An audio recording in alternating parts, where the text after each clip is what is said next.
The checks looked harmless. They were requests and restart orders. Dashboards show green, the load balancer says healthy, and yet customers are timing out. Capacity keeps disappearing. Someone opens the metrics panel and sees 2 lines. User traffic flat or falling, and underneath it, health check traffic rising. No one deployed a load generator. The generators were already configured as safety checks. That's the shape of an outage where the safety system is part of the failure. The obvious explanation, a bad deploy, a crashed process, doesn't always match what the graphs show, because a health check isn't passive observation. It's real work on the same CPU, the same connections, the same dependencies as production traffic. And sometimes when it fails, it's an order to restart. So why do the checks meant to prevent outages make them worse? Stay on that panel. The green checks feel like free monitoring, background noise the service barely notices. Something hits an endpoint every few seconds and marks the instance up or down. On a quiet day, that intuition almost holds. You configured them once and forgot they were traffic. On a bad day, it doesn't. A probe that returns 200 OK still spent CPU, a thread, maybe a connection. Under load, those costs stop being invisible. When many checkers arrive together, they push a degraded service past the edge it was already teetering on. Health checking itself can make a service unhealthy, not as a slogan, as a load path that shares the same plumbing as customers. The check isn't watching from the outside, it's inside the house using the plumbing. In the channel, someone says, pull it from the balancer, someone else says, restart it. Same red health signal, 2 very different moves. Both feel like safety. Only one preserves capacity. Drain means, stop sending users here. The process keeps running. In Kubernetes, that signal is readiness, a traffic gate. Restart means, kill this container and start a new one. That signal is liveness, a kill switch. Here's the trap that shows up in the war room. 1/health URL answering both questions. If that endpoint checks the database, a dependency outage looks like a dead process. The dashboard says unhealthy. The kill switch believes it. You don't just stop sending users, you destroy capacity while you're trying to recover. Trace one of those rising checks on the panel. A load balancer or the kubelet sends get/health. Your handler runs. If that endpoint checks the database, it opens a connection from the same pool user traffic uses. It runs a query. Maybe it touches Readiness or a downstream API on the way. The probe gets an answer and returns. From the database's point of view, that probe is a request. From the pool's point of view, it borrowed a slot for the full duration of the check, not just a ping. Now look at the multiplication on the board.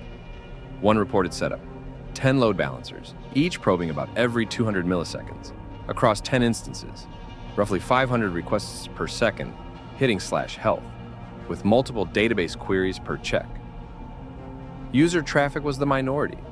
The safety checks became the majority of the load. Scale-up made it worse. More instances meant more targets to probe, so adding capacity also added check traffic. And once instances start failing those expensive checks, the ones that pull every dependency into the blast radius, the spiral is automatic. Slow targets get removed. The remaining ones take more traffic, get slower, fail more checks. Capacity shrinks while the room is still staring at green process lights, because the processes that remain are alive. They're just drowning. The probes were already eating capacity, but the orchestrator wasn't just watching, it was restarting. A developer named Kyryl published a write-up, a practitioner report, not a formal postmortem, describing a Spring Boot service on Kubernetes. Their liveness probe pointed at /actuators/health, Spring's aggregated health endpoint. That includes database status. When the database went unreachable for about 10 minutes, every liveness check failed. Kubernetes killed the pod. A new pod started, cold, empty caches, same red health signal. The database was still down. Kill again. From the war room, it looked like the app couldn't stay up. The app was fine. The kill switch was answering the wrong question. A drain would have stopped sending users to a broken dependency path and left warm processes ready when the database returned. A restart cannot fix a database that's down. But the liveness loop kept trying, throwing away warm capacity and recreating pods into the same failure. Every boot looked healthy for a moment, then failed the same deep check. Kyryl reports the customer visible outage stretched to roughly 40 minutes. 10 minutes of dependency failure. About 30 minutes of self-inflicted restart churn. Spring Boot Actuator supports separate liveness and readiness groups for exactly this reason. Deep checks belong on the traffic gate. The mistake wasn't having health checks. It was asking the kill switch the same question as the traffic gate. Same mistake, different trigger. CPU starvation. Back on the panel, user latency climbs and probe latency climbs with it. Under pressure, the app slows down. The liveness probe times out, often on a 1-second budget. Kubernetes kills the pod. The replacement cold starts, rebuilds caches, burns more CPU. Probes fail again. When that hits every pod in a deployment at once, you get a synchronized restart wave, the whole fleet cycling together after you've already found the root cause. So what does the room reach for first? Tighten the probes, lower the timeout, drop the failure threshold so problems surface faster, more frequent checks so recovery is detected sooner. It feels like taking the incident more seriously. Each of those sounds responsible. Each can make the outage worse. Aggressive checks under load mark slow but recoverable instances as dead. Faster liveness kills mean more restarts while dependencies are still flapping. You're turning up the sensitivity on the feedback loop that's already removing capacity, detecting the fire by pouring more fuel on it. Alert on symptoms. Use causes for debugging. A dependency failure is a cause. Killing every process that notices it is not a recovery strategy. What the room needed was a sharper split: process health versus service health.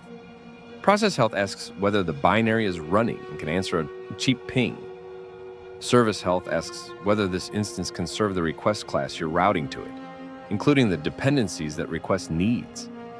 Conflating them is how a short dependency outage becomes a long restart storm. Liveness should answer almost nothing beyond process health.